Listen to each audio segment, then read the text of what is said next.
Tonight on Y News. Loosest chops among the causes of firecracker-related injuries recorded in a public hospital in Manila City. Several injuries recorded in East Avenue Medical Center caused by stray firecrackers. The Department of Health reports only 164 fireworks-related injuries so far during the holiday season. The Department of Environment and Natural Resources advises the public to wear face masks until January 2 due to the increase in air pollution level. And 4 couples in Baguio City welcome babies born just past midnight of January 1st. Good evening. A man injured after using Goodbye Philippines says goodbye to his hand. Meanwhile, loses chops among the causes of firecracker-related injuries recorded in a public hospital in Manila City. Rosalie Cos reports why. One of the serious firecrackers-related injuries recorded in Jose R. Reyes Memorial Medical Center, or JRRMMC, is that of a 52-year-old male injured by Goodbye Philippines. By Philippines. Part of his lower arm needed to be cut off due to the severity of the injury. This is one of the 28 cases of firecrackers-related injuries in JRRMMC from December 21, 2019 until this morning. Most of the victims were injured by loses and are minors. Surprisingly, hindi siya yung mga firecrackers talaga na malakas ang putok. Just like Esme's grandchild who suffered a burn injury on his thigh. It was due to a quitis lit by a neighbor. Siguro sa mga gumagawa ng paputok is medyo ayus-ayusin at i-secured nila na lalo ang quitis, pataas yan pero bakit sa baba ng habon ng tao? Sana matigil na, iban na talaga totally. Per DJRMC management, there has been a noticeable decrease in the number of firecrackers-related cases in the hospital compared to those recorded in the last 5 years. Based from our census, hindi naman na siya, kung madadagdagan man siya, na lang siya, hindi na siya ganun karami. Usually, ang lang talaga is yung peak, is yung the day before New Year's Eve, and then Doctors advise parents to prohibit their children from using any type of firecrackers or watching other people using firecrackers. This is because the usual victims are minors and passive users or just onlookers. Guide our children, mabantayan, kasi ang mga bata playful yan. So we can expect them na makinig kapag sinabihan na. Mas maganda mabantayan talaga sila. The surveillance report of fireworks-related injuries in public hospitals nationwide will be until January 5, 2020, alongside the implementation of Code White Alert. This is to ensure that hospital personnel can respond to any incidents or accidents related to the year-end festivities. Rosalie Cos, UNTV News and Rescue.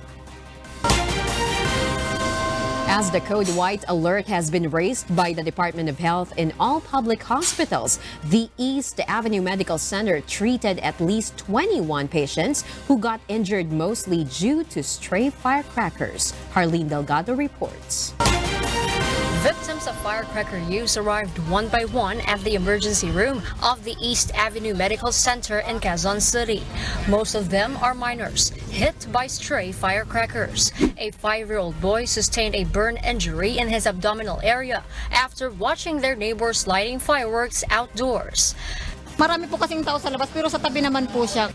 A 19-year-old female who arrived with a bleeding right eye after it got hit by a still unidentified firecracker was also treated in the hospital. Binibidyohan po namin yung mga paputok po. Tumama na lang bigla po Health Secretary Francisco Duque III visited yesterday a 10-year-old boy from Marinduque who got injured in the face due to a boga or PVC cannon and was brought to the EAMC. The use of the device has been banned by the Philippine government since 2006. At least 21 firecracker-related injuries have been recorded by the East Avenue Medical Center from December 24 to January 1, 2020. This figure is higher than 3 cases than the hospital's record during the 2018 to 2019 year-end celebration. Harleen Delgado, UNTV News and Rescue, Quezon City. The Department of Health reports a decrease in the number of fireworks-related injuries during this year-end celebration. Let's find out why from Asher Gadapan Jr. 164. This is the number of fireworks-related injuries based on the record of the Department of Health or DOH from December 21, 2019 to January 1, 2020. Although the DOH has cautioned this figure may still change, such record is still pretty far from the number of cases reported in the year-end festivities last year. We were able to reduce cases by as much as 35%. This is indeed a welcome development, but we will not stop until we achieve zero firework-related injuries. The Health Department relates the significant decrease to President Rodrigo Duterte's action against the manufacture, trade, distribution, and use of firecrackers in the country. Data would show that indeed the downward trend became evident since the President issued out EO 28. National Capital Region records the most number of fireworks-related injuries based on data from the Health Department. The most injurious firecracker is Quitis with 33 injuries, followed by Luces, Fountain, Piccolo, and Baby Rocket. A big fraction of the victims suffered from blast or burn, while others obtained eye injuries. Less than a dozen had a part or parts of their bodies cut off. The DOH confirms that no injury caused by stray bullet, ingestion of fireworks powder, and death has been recorded.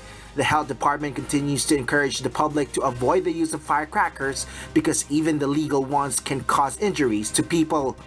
Asher Gadapan Jr., UNTV News and Rescue, Quezon City. True to its advocacy Tulong Muna Bago Balita, the UNTV News and Rescue team responds to several accidents in Metro Manila and Cainta Rizal amid the year-end celebrations. Dante Amento reports. The UNTV News and Rescue team responded in 3 separate motorcycle and vehicular accidents in Metro Manila and in Cainta Rizal last night and in the early hours today. Near Balintawak Market in Quezon City, 2 victims suffered injuries after meeting a vehicular accident at past 11 last night. The UNTV News and Rescue team gave first aid treatment to the injured and took them to the nearest hospital. In Cainta Rizal, John Michael Platino sustained lacerations on his right eyelid and knees. After applying first aid to the motorcycle rider who met a self-accident, the group endorsed Platino to Pasig C3 Rescue. And in Gagalangin Tondo, Louis Alfred, another motorcycle rider, got his knee injured at 3 a.m. The UNTV News and Rescue team administered first aid on his injury. The 30-year-old refused to be brought to the hospital. These are just the 3 of various road accidents the UNTV News and Rescue team responded to during the year-end festivities. Dante Amento, UNTV News and Rescue. There is a saying, sharing is caring, and during the holiday season, it has been a norm to prepare bountiful meals at parties and family gatherings. But seldom do we realize there are some people who do not have anything, not even a table, much more food on it. Joanano met one of them, and here's her report.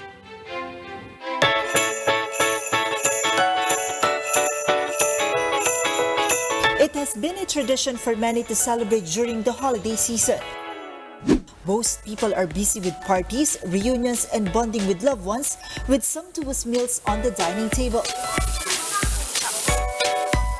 But not known to many, there are some people who have nothing to eat amid the prosperous and extravagant celebrations of some. Like June Lozano has been staying on this footbridge for several months now with no roof on his head, no complete meals to enjoy. Lozano has no family of his own. He works as a barker when opportunity comes, but most of the time begs for alms, for food or anything that passers-by may want to share with him.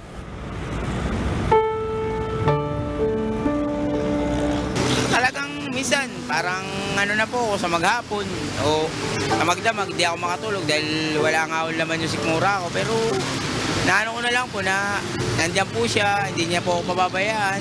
Tubig, laging tubig na lang po, ganun lang po ginagawa ko. Seeing the likes of Lozano, we feel compassion to our fellow men and realize how fortunate we are that we can eat 3 meals a day. But it is also saddening that while others live a prosperous life, there are those who forget to share their blessings to those in need. This is what makes members Church of God International or MCGI peculiar, as the group conducts Fiesta ng Diyos or feast dedicated to God to gather and invite those who are called by many less fortunate people, the elderly, and persons with disabilities. The celebration of the feast dedicated to God is a one-of-a-kind event different from usual and traditional gatherings. Here, indigent people, the seniors in life, and the PWDs are served delicious and free food. They can also bring home free clothes. They receive small gifts to bring simple happiness. Kahit yung pinakamahirap na tao sa kalye, may kaluluwa po yun. Meron po yung damdamin, nasasaktan, nagugutom. Kahit gaano kahirap ang tao, mahalaga po sa Diyos yan. Kaya utos ng Diyos, lingapin ang mahirap. Ang mga babaeng bao, ang mga ulila.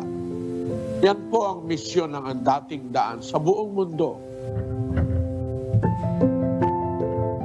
Useless, others may call them, we may not even realize it, but encountering them is an opportune time to do good.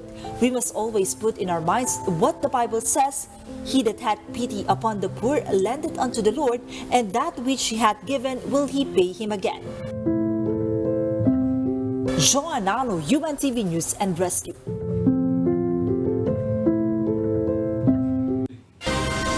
Good evening. A barangay in Caloocan City attained 0 incidents during the year-end celebration. However, a total of 18 firecracker-related incidents were recorded in Caloocan and Valenzuela cities. Vincent Arboleda will tell us why. Despite warnings from the Department of Health, the Bureau of Fire Protection, and the Philippine National Police, several residents in Caloocan City leaked firecrackers outside their homes. But in this neighborhood, the designated community firecracker zone remained dark and firecracker-free. Other residents just chose to use noisemakers or sang to the top of their lungs to celebrate. Hindi gaya nung dati na may mga 5-star, may mga ano. Ngayon, wala na po talaga. So ngayon, ano na yung ginagawa ng mga tao dito? Yung salo-salo na lang, ganyan, sound. Yun na lang po talaga ginagawa dito. They just went outside their houses to watch fireworks displays happening in other parts of the city. Kasi sinabi ni Kap, kahit yung nakaraang taon, iniwasan talaga yung mga paputok para walang madisgrasya. As we went around the cities of Caloocan and Valenzuela, we saw many residents lighting up firecrackers in the streets. Authorities in the two cities recorded a total of 18 firecracker-related incidents. 11 were recorded by the Caloocan Police Station in Caloocan, while 7 patients were brought to the Valenzuela City Medical Center for treatment. Some other firecracker victims were rushed to the Navota City Hospital, but management refused to provide the exact number of such patients. Vincent Arboleda, UNTV News and Rescue, Caloocan City. Mayor Isko Moreno Domagoso strictly mandates Manileños to keep the city clean during the holiday. Several Manileños and local tourists alike practiced volunteerism to clean up the area before heading home. Dante Amento tells us why.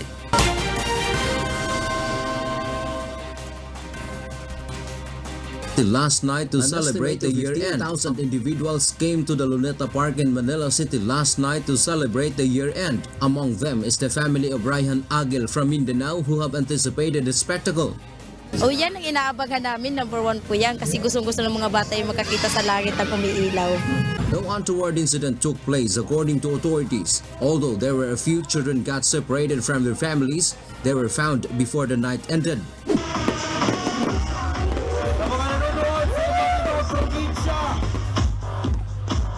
After the grand fireworks display, some immediately left. Good thing there were those who stayed longer and voluntarily cleaned the area. Others brought their garbage with them as they went home. Siyempre, pupunta ka rito hanggat maaari, dala mo yung mga basura mo. But the remaining mess was cleaned up by the Manila City Hall employees this morning. Mayor Isko Dumagoso has recently emphasized that littering at the Luneta Park is prohibited. Even firecracker debris must not be left scattered. At para mas paggising natin sa umaga o sa umaga pa lamang ay malinis na natin ang lungsod. No? At pakiusap ko rin na yung ating mga basu-basura, no? Ilagay natin sa tamang sisidlan. Dantiamento, UNTV, News and Rescue, City of Manila. Meanwhile, a mother and her two children injured not by firecrackers but by horses in their compound in Tacloban City. Meanwhile, in Bacolod City, 2 motorcycle riders and 1 party host received help from UNTV News and Rescue Team. Gladys Tawabi reports. Jinky Alonzo and her 2 children welcomed 2020 by making noise using trumpets and just watching fireworks displays outside their home in Barangay 93 Bagakay, Tacloban City, when the horses in their compound went wild because of the fireworks. 5 individuals got hurt, including Jinky, who sustained wounds in her right ear. Her children also got injured, who could hardly move their hands due to pain. The UNTV News and Rescue Team arrived at the scene and gave first aid the injured. They were brought to Eastern Visayas Regional Medical Center. In Bacolod City, Leonardo and Emerson Ciso were also wounded after their motorcycle collided. The 2 were drunk and both sustained abrasions. After first aid was applied on them, they were brought to Corazon Locsin Montelibano Memorial Regional Hospital. In another part of Bacolod City, a party host received help from the UNTV News and Rescue Team. Jomar Canoy didn't notice the floor of the party venue was wet, so he slipped. The pinky toe of Canoy's right foot got caught. The UNTV News and Rescue Team administered first aid to his injury and brought him to Corazon Locsin Montelibano Memorial Regional Hospital. Gladys Tawabi, UNTV News and Rescue, Philippines. The Department of Environment and Natural Resources advises the public to wear a face mask until tomorrow, January 2nd. The DENR has recorded the highest pollution level during last night's festivities in 3 cities in Metro Manila. Ray Pelayo tells us why. From 11 p.m. to 2 a.m., the situation is very unhealthy. These are the hours the Department of Environment and Natural Resources, or DENR, identified when the public should not be outdoors, especially those with respiratory problems. This is because of pollution in the air brought about by the use of fireworks during year-end celebration. In Metro Manila, the highest pollution level recorded during last night's festivities until early January 1st was recorded in Mandaluyong, Las Piñas, and Pasig cities. DENR Undersecretary Benny Antiporda advises the public who will go outdoors to wear a face mask until tomorrow, January 2nd, especially those with asthma. Pagbagsak niya sa lupa, pag may dumaan na sasakyan, aalikabok, of course, malalanghap pa rin ng tao yan.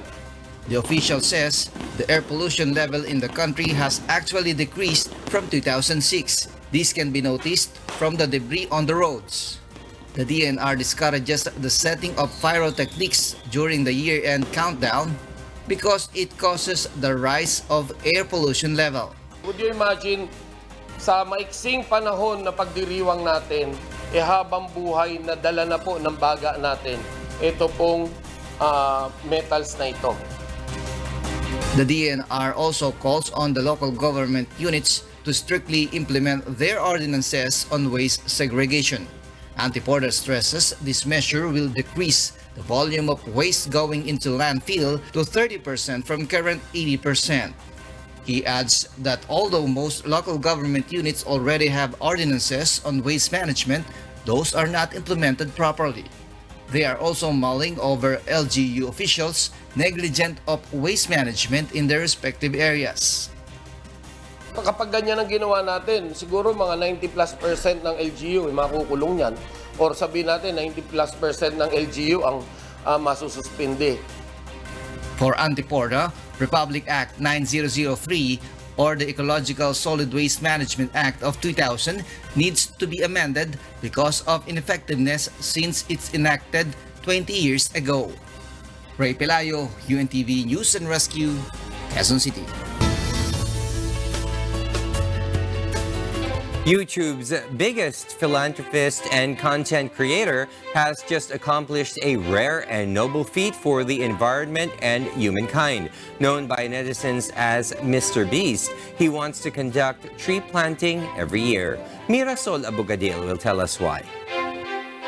4 or 5 excuses as to the reason why I don't explore in the night is because I don't necessarily want to. Once we have everything out and actually everything in our house. In a rare show of force, some of YouTube's biggest content creators banded together to do what they do best: influence their supporters and the community in making a change.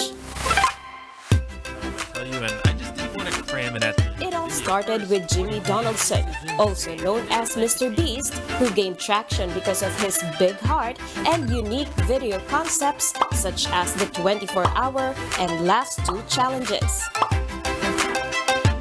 You guys spammed me to plant 20 million trees on Twitter, Reddit, all over my comment section, so I made it happen. Today, we will be planting 20 million trees. Mr. Beast, together with Mark Rober, a former National Aeronautics and Space Administration or NASA engineer and a YouTuber known for his do-it-yourself gadgets, partnered with Arbor Day Foundation and created teamtrees.org to plant 20 million trees before the entrance of 2020. You gotta toughen these trees up. Look at this. No movement.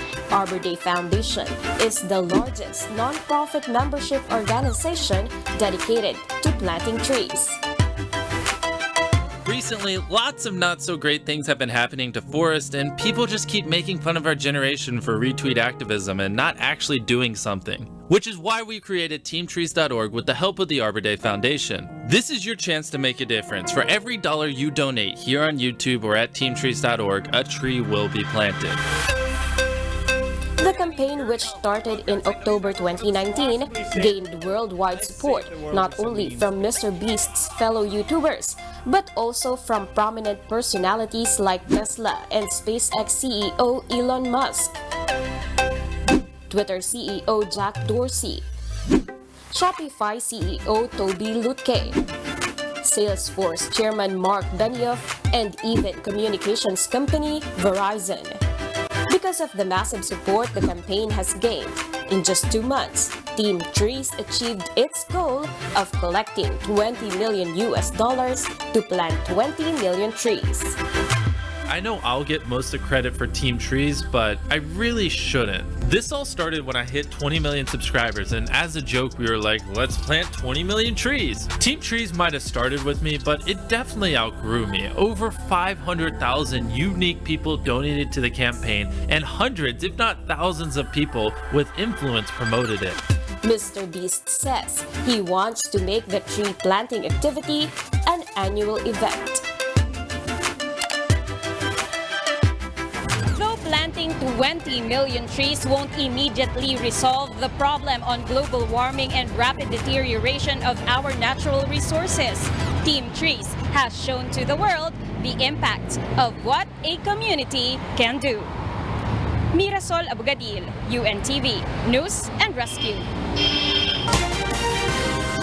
In other news, the Bangko Sentral ng Pilipinas or BSP has announced that the 20 peso coins are ready for circulation come today. The newest addition in the BSP's coin series may now be used as legal tender along with the 20 peso paper bill. The BSP earlier said the production of coins are more cost efficient since it can be in circulation for a longer period of time, unlike the 20 peso paper bill, which is prone to damage, being the most used denomination.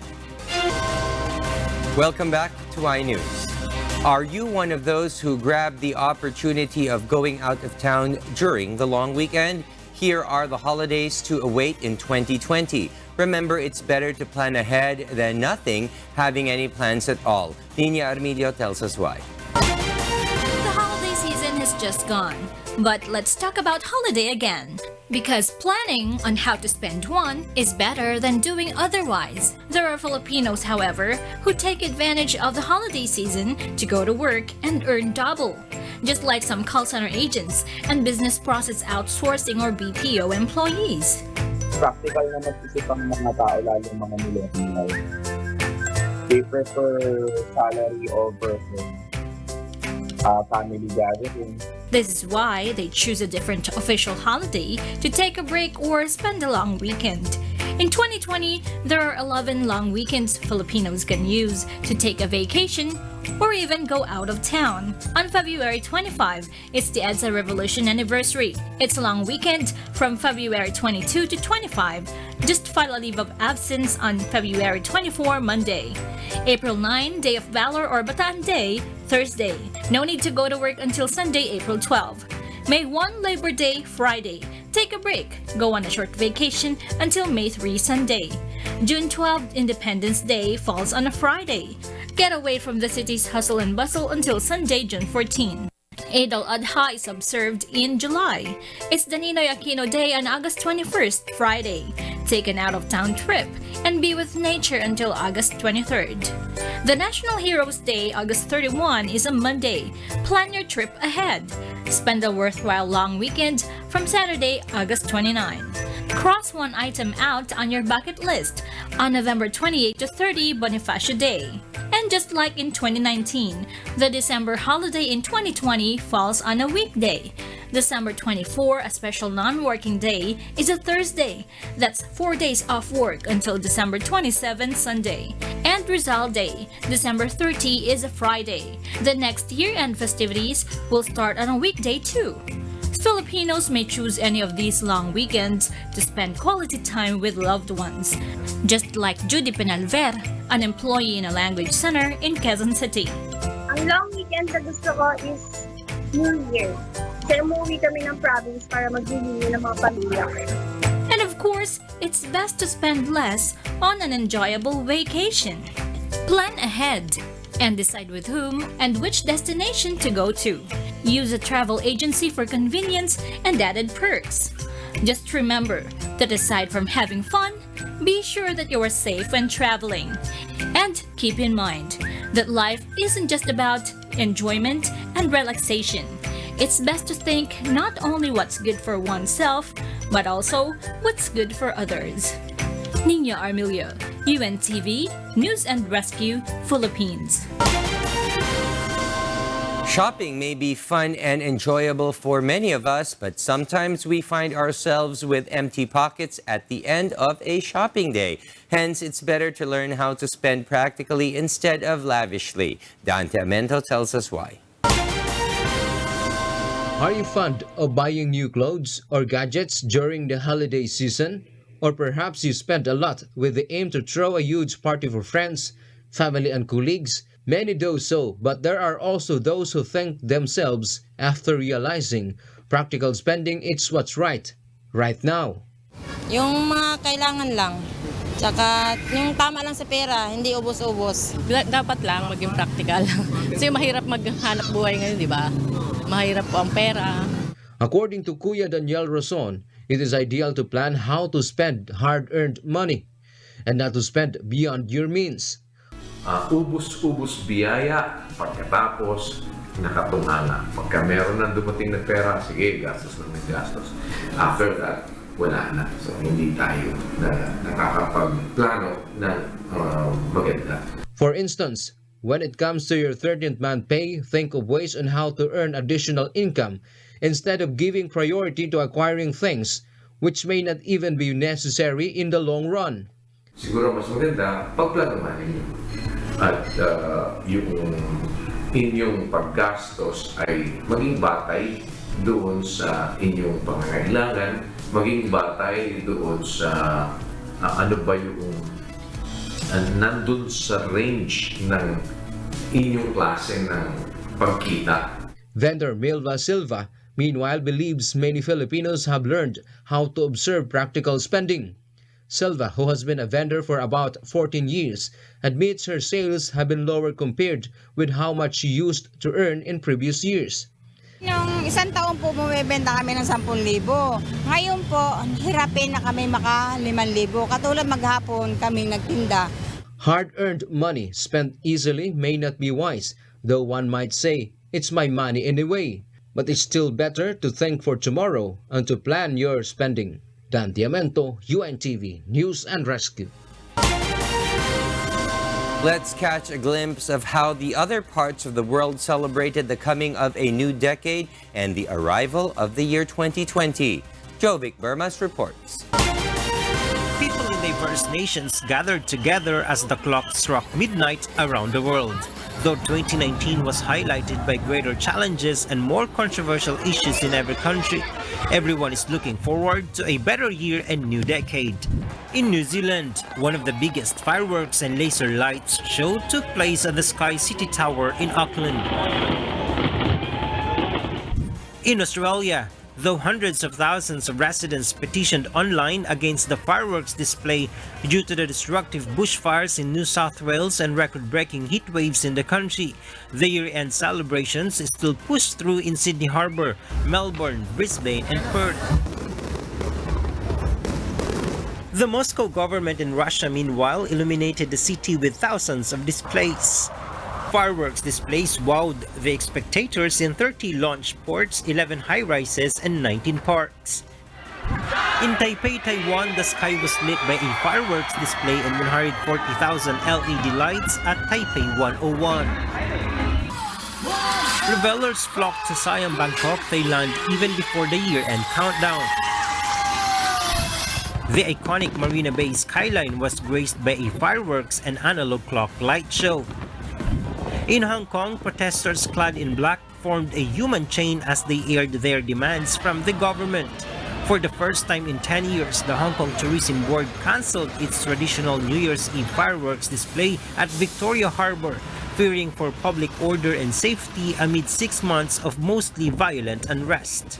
In Malaysia, the Petronas Twin Towers in Kuala Lumpur were turned bright as spectators await the year-end countdown. In South Korea, citizens led the bell ringing at Yeongdusun Park in Busan to bid farewell to 2019. The Shibuya crossing in Tokyo, Japan and Ho Chi Minh City in Vietnam were crowded with thousands of people for animated countdowns. And in the UK, the London Eye skyline was decorated with fireworks by the River Thames. Jovic Burmas, UNTV News and Rescue.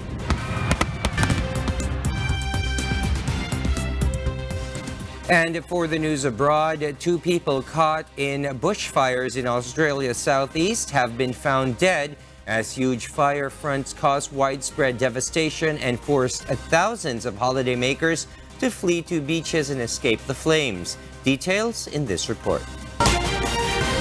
Uncontained and deadly bushfires ravaging swathes of southeastern Australia on Tuesday claimed the lives of 2 people and forced thousands of others to seek refuge on beaches as the country struggles to cope with its worst fire crisis in decades.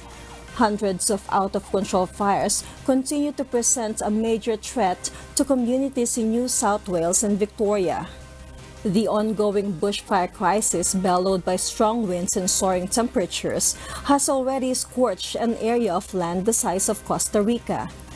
2 people died on Tuesday as a result of the fires in the coastal town of Cobargo in New South Wales, the worst-hit province, while another man remained missing in Belora, where dozens of properties have been razed by out-of-control fires. 4 more have been reported missing in the neighboring state of Victoria, where fires have intensified since Monday. New South Wales Rural Fire Service Commissioner Shane Fitzsimmons had told reporters earlier that the missing people could potentially be dead, without clarifying if these were residents or firefighters. Dozens of properties are thought to have been destroyed in the last few days, although the exact figures are unclear. Police in New South Wales said telecoms would be interrupted between the coastal towns of Nowra and Moruya, 192 and 303 kilometers south of Sydney respectively. The current wave of fires began before the start of the southern summer, which commences in December and could continue for months with high temperatures and a shortage of rain expected until March. Elsie Marcos, UNTV News and Rescue. Countless tiny pieces of bottles, labels, and plastic bags are getting caught in corals and filling the stomachs of fish as they degrade the ecology of the Mexican Caribbean. Present in marine waters and sediments, microplastics measuring less than 5 millimeters are almost impossible to extract, collect, or dispose of. They will thus stay in the oceans for decades until they disintegrate, according to researchers at the National Autonomous University of Mexico, or UNAM. UNAM and organizations such as Manta Caribbean Project and Greenpeace have been monitoring these miniature plastics on 9 beaches in the Mexican state of Quintana Roo.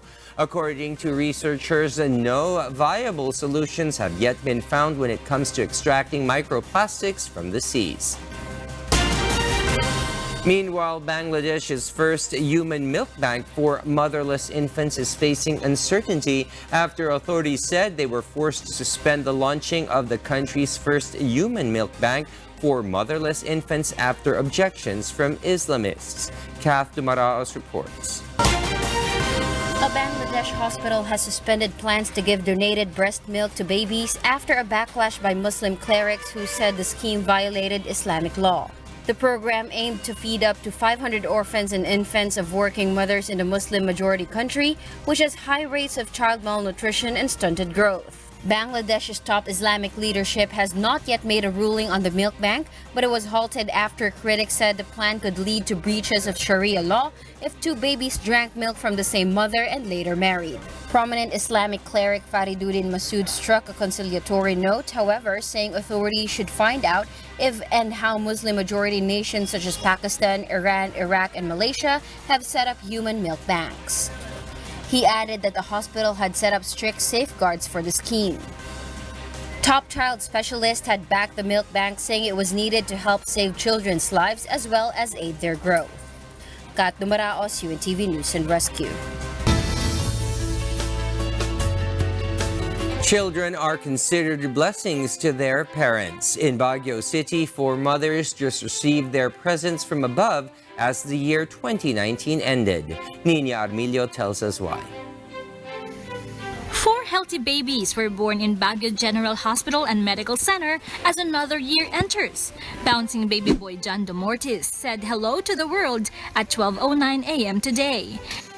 Baby Irvin Kyle Gumilas followed a bit less than 2 hours later at 2:01 a.m. Then, minutes after, baby Christian Cabuan made his mama proud at 2:25 a.m. Baby girl Charlene Joyce Paspasan was born a non-institutional delivery baby. She was brought to Baguio General Hospital and Medical Center after she came out at about 1 a.m. The new mommies say it's a surprise and a gift to give birth to New Year babies. 10 a.m. po kasi nagsimula na po. Kaso kaninang 11 lang po pumunta rito. Hindi po eh. Kasi ang ano ko, expect ko po kasi 5. January 5. Masaya po sir kasi syempre pagsapit ng birthday, minsan na lang yung handaan po. New Year, saka birthday niya po. Dr. Lori Ann Bringas of the BGHMC advises the new mothers to breastfeed their babies as much as possible. Rin po exclusive breastfeeding for the first 6 months up to 2 years po or kung hanggang kailan gusto. Tsaka hygiene, tsaka birth spacing po, family planning. Para mas maalagaan yung sarili tsaka yung baby. Nina Armilio, UNTV, News and Rescue, Philippines. Have you got plans and goals for the year 2020 that you wish to achieve with ease? There may be some of us who bid goodbye to 2019 with unfinished projects, but it's never too late to jumpstart the year and the new decade with a better you. Know how to be productive, as Mon Hokson reports. It's 2020. Are you and your diet plan getting along well? And how's your planned project? Don't worry, because it is never too late. If you want to venture into a new feat, a new lifestyle, or a new project this year, here are some of the things you can do to be more productive this year. First up, time management.